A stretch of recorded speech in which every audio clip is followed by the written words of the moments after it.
The hydration of the total diet is an index of diet quality.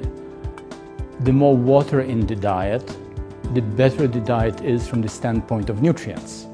So I look at the water content of the foods we eat as an index of nutritional status. It is very, very important. Generally, we need about 2,000 calories per day. The desirable ratio is to have a milliliter of water for every calorie that we consume. So 2,000 calories per day means 2 liters of water at least. Now in this Congress, we have been talking about drinking water and beverages and liquids. We have not really talked very much about water in foods. And yet up to 40% of the water we consume each day comes from foods and not from beverages. And the quality of those foods is extremely important. They need to be low energy density, which means vegetables and fruit.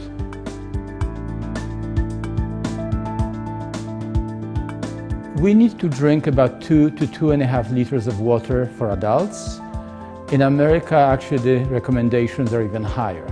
The European Food Safety Authority recommends about 2.5 liters.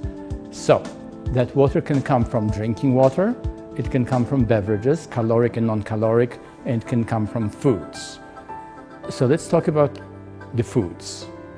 The foods need to be low energy density, which means the foods need to be hydrated. That means that those foods are going to be vegetables and fruit and soups and gazpacho and tomatoes and yogurt and dairy products.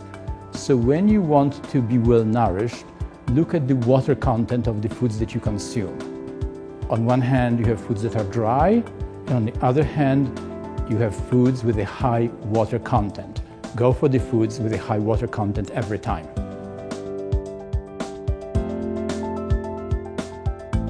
The best way is to have a combination of drinking water, beverages, caloric and non-caloric, and again, the right choice of foods.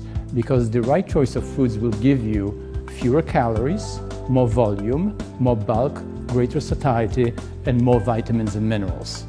So combination of water and food, 60% from beverages, 40% from food, that is the magic ratio. And again, try to make it 1 liter of water from all sources per 1,000 calories.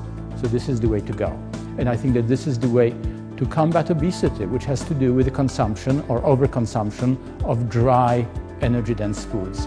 Lowering the energy density of the diet is the recommended way suggested by the World Health Organization and other bodies. But again, caution. It cannot be eating chocolate and potato chips and fried snacks and drinking 8 glasses of water.